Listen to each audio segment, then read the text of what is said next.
We're fully on chain, right? And so if you have your money in Morph, it's something where you have the keys fundamentally to those funds. And so if we do a marketing expense or if we bring on key people, these sorts of things, this is we have a mandate from our investors to do so, and that's where that money's coming from.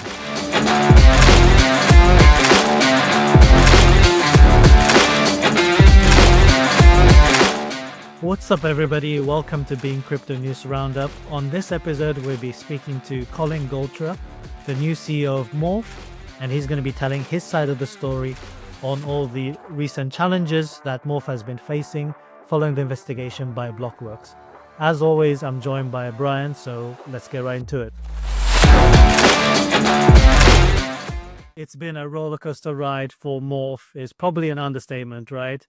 It's particularly as the investigation piece that came out at Blockworks, where a dozen of your former and current employees apparently have given their perspective, and it's obviously painted, let's be honest, a pretty negative picture about your organization. But I want to take this opportunity now for us three to have an open discussion and, hear your side of the story, because I think our readers and listeners really deserve to get a balanced view of what's happening, the whole situation and what's going on. So I've got a bunch of questions, and I know Brian has a lot of questions to ask you. So, I'm glad to have you on, and I think we can start. Brian, do you want to start off? Yeah, Colin, really lovely to have you on. We've been hoping to get you on for quite some time. I'm excited about this, but I suppose we do need to address the issue. So the recent Blockworks report,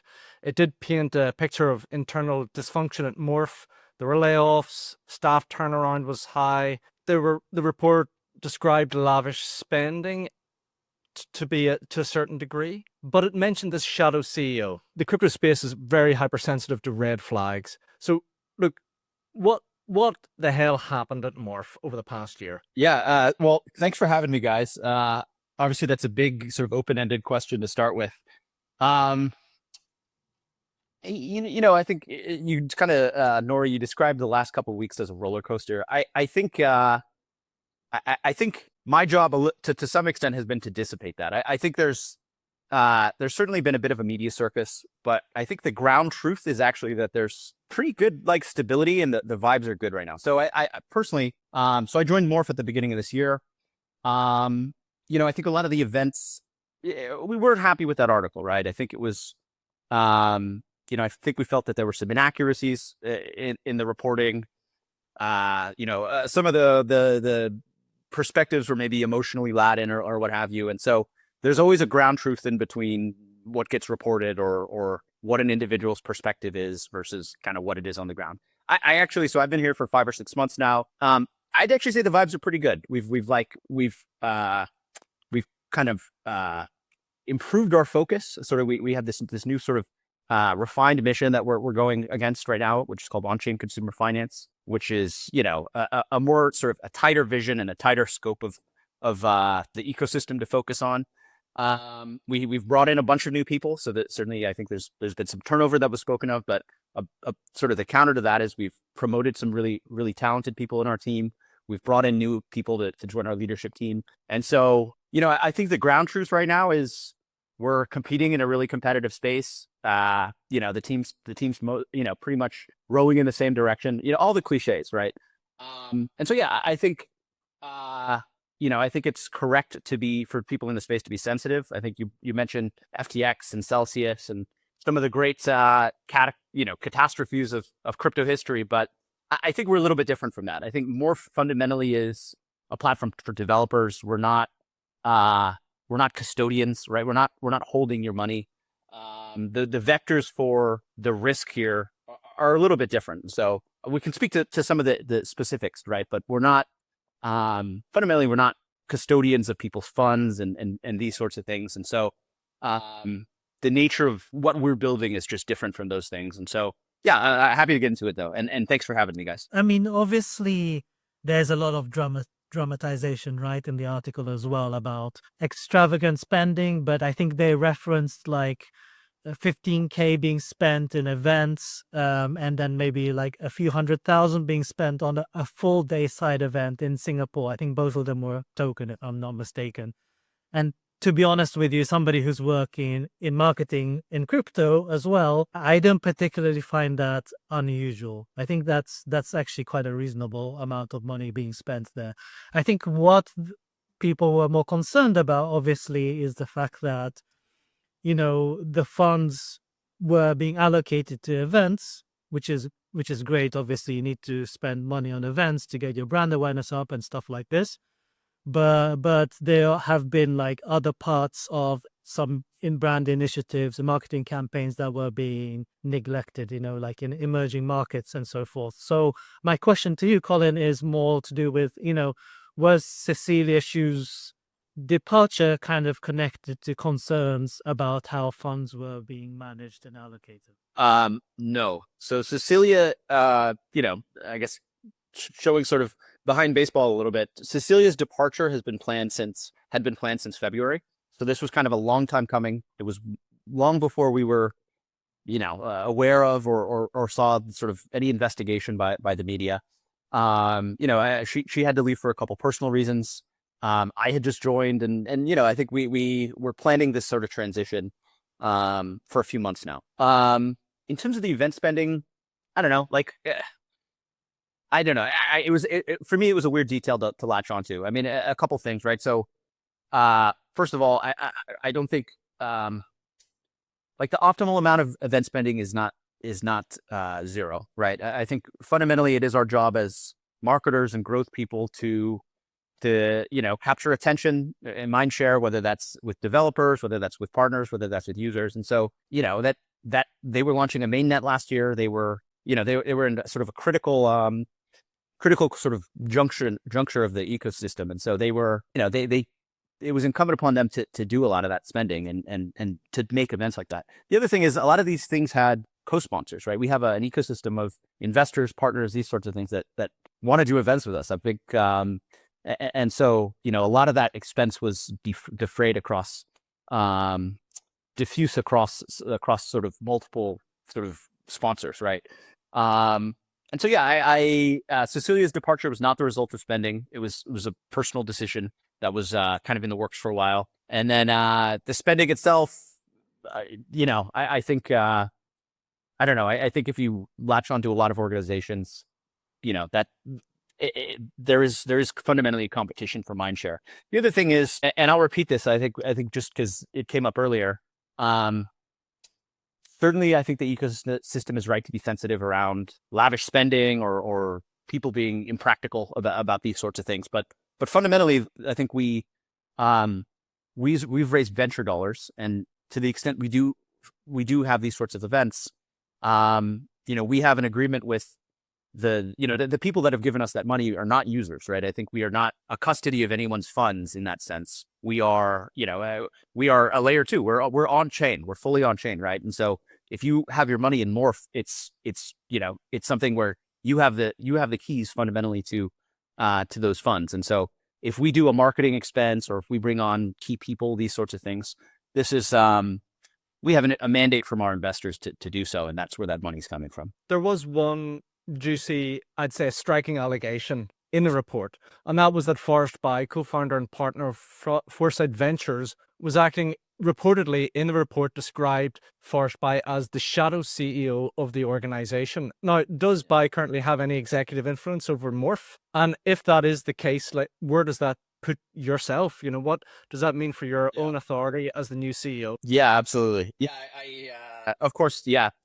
Someone being the shadow CEO is definitely the kind of thing that attracts attention, right? I'd love to be, I want some sort of, I want an adjective out of my new CEO role. I want to be something.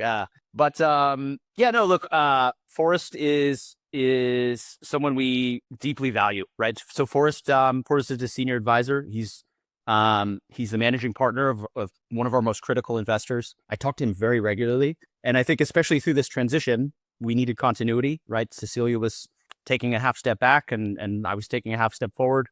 Not actually beyond that, I was very new to the organization. And so yeah, Forrest has been, involved in certain things for continuity, but his desire is to be 110% committed to being, a venture investor, right? Like that is, you only have so many hours in the day, and his goal is not to be hands-on with every single portfolio company several times a week. And so he's been a key part of the transition. He'll remain someone that I go to very regularly for advice and input and these sorts of things. Like, we're not pretending he's not here, but his involvement has been a key part of just sort of the continuity of it all. And so, yeah, that's his role, and he's going to remain senior advisor. And yeah.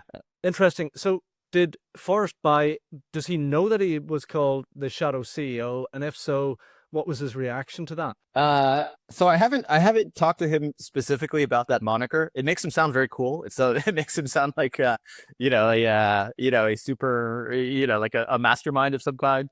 Like I said, he just wants to be he wants to be a VC. He really geeks out about DeFi projects, infrastructure. He has a big kick on AI right now. So, yeah, his goal is to be, thinking about the future as an investor. And so, yeah, I don't know how he reacted to that. I think to the extent he's a geek, he probably enjoyed that. But yeah. On the subject of VCs and stuff like that, so Morph raised, was it 20 million in seed funding last March?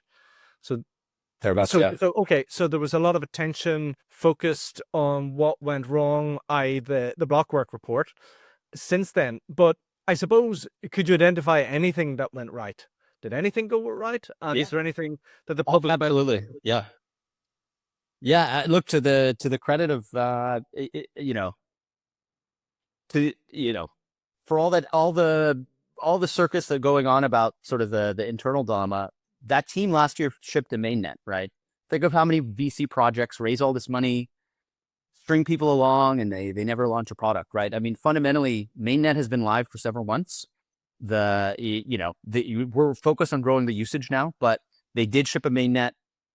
They did capture attention. They got people to care about, what the work they were doing, right? And I think that's more than, honestly, a lot of projects can say. I think fundamentally there's people that string you along and these sorts of things. So mainnet went live last year. I think this year, since the beginning of since joining this year, we've had a lot of focus on this new refined, we had this new refined vision, which we call on-chain consumer finance. Previously, we were the consumer layer, which was a little bit, which is sort of a grander vision in some sense, but it's just so sprawling that it's hard to focus. But with on-chain consumer finance, we've onboarded, I think, more than 20 DeFi apps. We've crossed 100 million in TVL.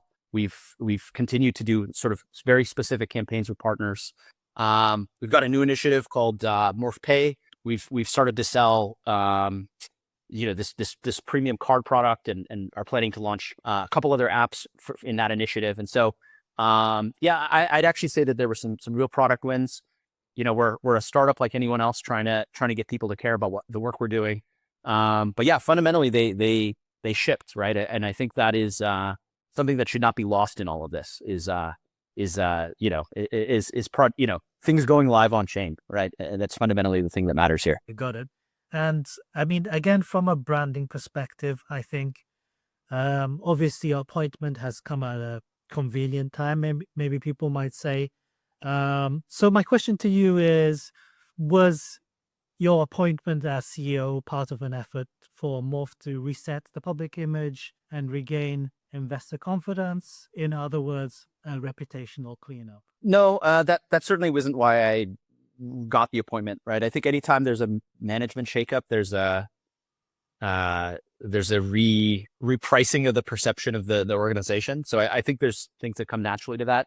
I would not have been the right CEO earlier on, sort of taking it from 0 to 1, but I've been very experienced, I think, in pretty interesting moments of crypto adoption, crypto scaling. I've been, we haven't really gone into my own background, but sort of I've been in crypto and fintech for, depending on how you count it, I've been in the crypto ecosystem for like 12 years now. Have really had a lot of hats, including sort of some key leadership positions. And so, throughout Southeast Asia and sort of markets that are going to be very interesting to us. And I think, in my perspective, places that are going to be hotbeds of adoption of MorphPay and some of our other product portfolio sort of projects, right? I think I was the right person for this next leg of the journey, but I wouldn't have been the right person earlier on. And so, I think Morph's just sort of at a critical time where, things are launched and now we just have to focus on growing them. And so I think it wasn't anything more than that. It wasn't really a cleanup thing. So Colin, you're the right man at the right time. Yeah. And I'd like to think so. Well, we'll see. I think the only one that gets to determine that is the market, right? The ecosystem and the market. But for now, I think this is I'm the bet right now. Let's talk about the market. Let's talk about the increasing competitiveness in layer 2 landscape. There's a lot of liquidity being spread across so many layer 2s. What do you think is the big driving force behind Morph's momentum at the moment? You spoke about MorphPay. You spoke about distinct markets around the globe. Could you expand on that? Could you give us some specifics? Is there any kind of user adoption? Is there anything that you can give us that's actual concrete? Yeah. Well, funny you should say that. Concrete is one of our critical DeFi partners where we have a vault, right? But no, look. I'd really point to two things right now. So one is about the sort of, diffraction of liquidity, right? I think fundamentally, I've been in crypto a long time. This is the first time where there's every wave, there's some new group of people that are interested in the technology for some reason, right? Earlier on, it was like, it was like ICOs and these sorts of things. And maybe the last cycle was, metaverse and I was very involved in Web3 gaming. I was very involved in crypto art. These are sort of creative people that came in. I think that the wave right now is integrations into traditional finance, and it's people, it's corporations, it's institutions looking very hard at stable coins, securitize, the security tokens, bringing things on chain, using crypto.